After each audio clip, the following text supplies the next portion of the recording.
Hi, it's Claudia, and in this video, we are talking about how to really forgive. How to forgive in a way that it is successful and we are free from whatever happened, whatever other people did to us. So, the concept of forgiveness, in and of itself, implies that some sort of an offense has happened. So the concept itself implies that someone did something wrong, did something unhealthy, they sinned in some sort of way. But when I learned about forgiveness in the first time, I thought that forgiveness meant that I agree with the person who offended me, that I'm saying that they were right, that I'm saying that I deserved whatever they did.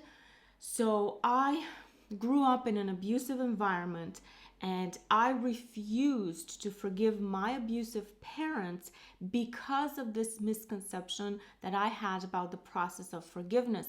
So I thought that if I ever forgave them, I would agree that their abuse was the right thing, that they should have abused me, that I deserved it, that, they were right and I was wrong, that I was a bad person. And this is simply not true. We only need to forgive when an offense has happened. So something went wrong. That's the only time we forgive. We never have to forgive if someone is right for what they're doing or if we're doing something and we're right about it. So if everything is fine, we don't need to forgive. But when things are not fine, that's when we need to forgive. And it does not mean that we agree with the other person. It actually means that we acknowledge the fact that something did go wrong, something wrong has happened. So in the Bible, in the New Testament, Jesus is teaching us how to really forgive, how to forgive effectively and successfully so that our hearts are healed. This is the goal, you could say, of forgiveness. So forgiveness is totally independent of other people. We don't need to tell them that they offended us. We don't need them to apologize. We don't need them to change. None of this, exactly how we're going to see in this scripture. So Jesus is teaching us how to forgive effectively by calling these people that have offended us, by referring to them as our enemies. And then he teaches us what to do when someone is acting like our enemy. So let's look at the scripture. This is Matthew chapter 5, verse 44. But I say to you, love your enemies. Bless those who curse you. Do good to those who hate you.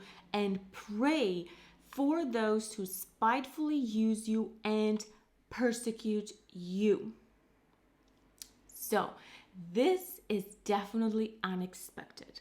So here we are, someone offended us and we feel anger. Now, it doesn't matter whether it's healthy or unhealthy, whether we perceived the situation or it was really an offense, or we perceived it as an offense, So something happened, we feel anger, we feel like someone is acting as our enemy, and this is what Jesus teaches us to do.